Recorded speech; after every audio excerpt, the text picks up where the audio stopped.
صافي.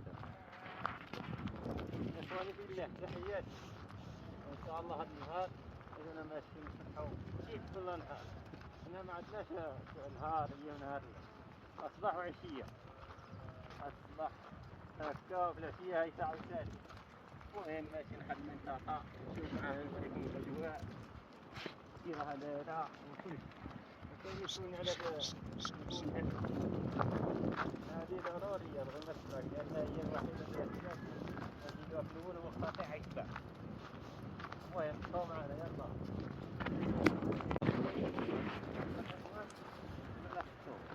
بما أننا غاديين غاديين هذا شوفوا مع الخمس اللي حطوا الطريق نقولوا أن الله يرحمه خاطر هي طريق كاملة.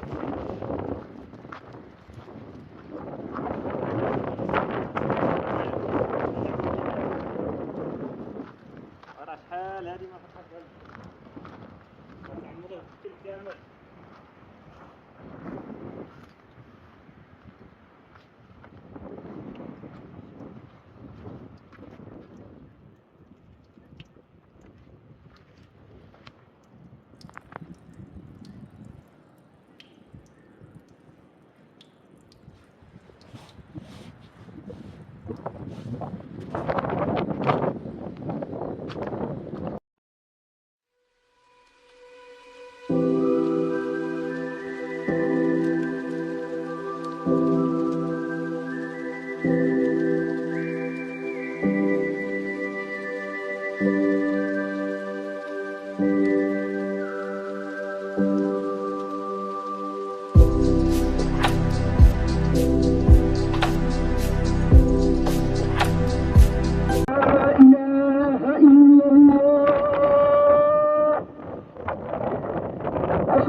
أصبح العشية لا حديثة خرج سيبا أصبح عشية لا ما رعت كاين والو.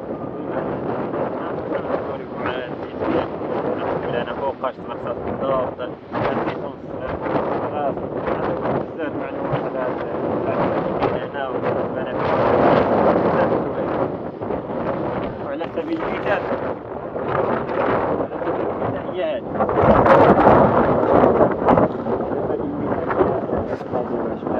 اللي معروفة بزاف. هذه احنا في المنطقة ديالنا سموها مريو. مريو هذه تصلح بزاف العلاج لا تجميلي بالنسبة للبنادم لا بالنسبة للعلاج بعض الأمراض عند الحيوان. والحيوان هذه تصلح له بالنسبة لذاك الجربة ولا القروعة هذه كتستعمل كعلاج لذاك الشيء هذا. هذا الورق ديالها بنادم كيحيدهم كاملين كيحيد هاد العسلوج اللي في الوسط وهاد الورق هادو كيطيبهم شي برمه ولا شي حاجه تيغليو نيشان. بحال دابا مثلا الماء باش خصو يغليو شي نص ساعه الماء كان يدوب الوقت فهمت باش داكشي اللي فيهم لداخل كامل يخرج. غتصفي داك الماء بعد ما يطيبوا تصفي داك الورق باش ما يبقاو وتشد شي شيفون في داك الماء ويحطوه على داك البلاصه اللي فيها جربه ولا القروعه. هاد الدواء شي 7 ايام هادي علاج ديالها 100% هادي. عاود ثاني هادي عاود مصالحة تصلح التجميل العيالات. نشوف انا غير الناس اللي يجيو من المدينه لهنا ولا شي حاجه غيديو منه بالعرارو يقول لك مزيان التجميل وحنا ما مجربين شويه معروف. هذا مزيان لا بالنسبه للتجميل العيالات بزاف حوايج. هذا اصلا العلاج كامل كاين غير من الارض. بالنسبه للزيتون الاخوه هذا الزيتون هذا الكبير اللي تشوفوا قدامكم هذا اللي تشوفوا قدامكم الكبير بالضبط 1970. هذه تقريبا عنده في العمر ديالو ما بين 50 حتى ل 60 سنه تقريبا. زعما زيتون كبير وراه الحجم ديالو داوي عليه. اما هذا الزيتون هذا الصغير هذا اللي قدامكم هذا مغروس بالضبط 2019 2020 مخطط الاخضر. هذا داخل المخطط الاخضر تورثت عندنا في المنطقه ديالنا غير في الدوار 400 هكتار اللي تورثت بالضبط. وكاين عاوتاني في داك الناحيه اللي كتبان قبالكم خاويه مغروسه في 2015 2016 حتى هي مغروسه تقريبا 350 حتى 400 هكتار.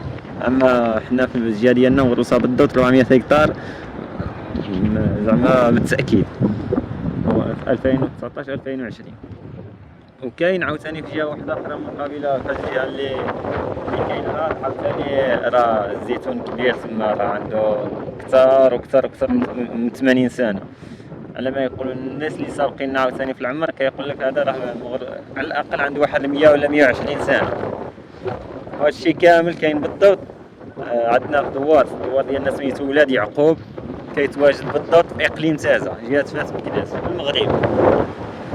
الحمد لله حتى ارض ما خطاتها ما كيخطاها خير، وكل الارض باش كتمتاز. حنا الارض ديالنا الزيتون وحتى الزراعات هكا القمح الشعير بزاف ديال الحوايج. الفيديو الجاي ان شاء الله نوريكم بزاف د الحوايج عاوتاني وتستافدوا معنا. اخوان انا نزيد نعرفكم على شنو كاين الارض، شنو كاين هنا. هذا الخرشيف هذه سميتها هذا خرشيف الشوك، وكاينش اللي ما يعرفهاش. هاد الخرشيف الاخوان عندها منافع بزاف احسن من داك القناريه اللي تباع في السوق اللي ما عندهاش شكو بزاف. هذه الاخوان نعطيكم واحد المعلومه، هذه الناس من العائله ديالي هذه داروها تبعوها عن مده المهم بحال مده معينه. النهار اللي ما ياكلها شي طيبه باش الماكله زعما يسلقها ويشرب داك الماء ديالها اللي فيه الكيوسه، المهم جميع انواع الكيوسه ولا الاورام كل واحد شنو يسميهم. هادوك هادي دواء ديالهم، علاج طبيعي ديالهم، او داكشي موثوق زعما ماشي ما نكذبش عليكم. وهذه الاخوان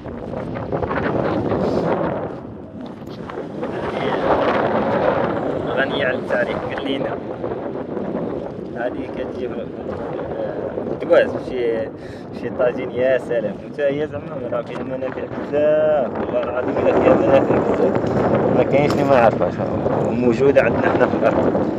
واحد يسميها قرنينه، وكل واحد حنا في المنطقه ديالنا نسموها قرنينه. كل واحد يكتب لنا شنو اسمها المنطقه ديالو والفوائد ديالو. اخوان اي واحد بالرجوله شاف الفيديو ديالنا يدعمنا بشي اشتراك وشي، وقلنا الراي ديالو في الكومنتيرات باش نواصلوا في هذا، نوريكم المناطق ديالنا ونواصلوا في المحتوى النقي.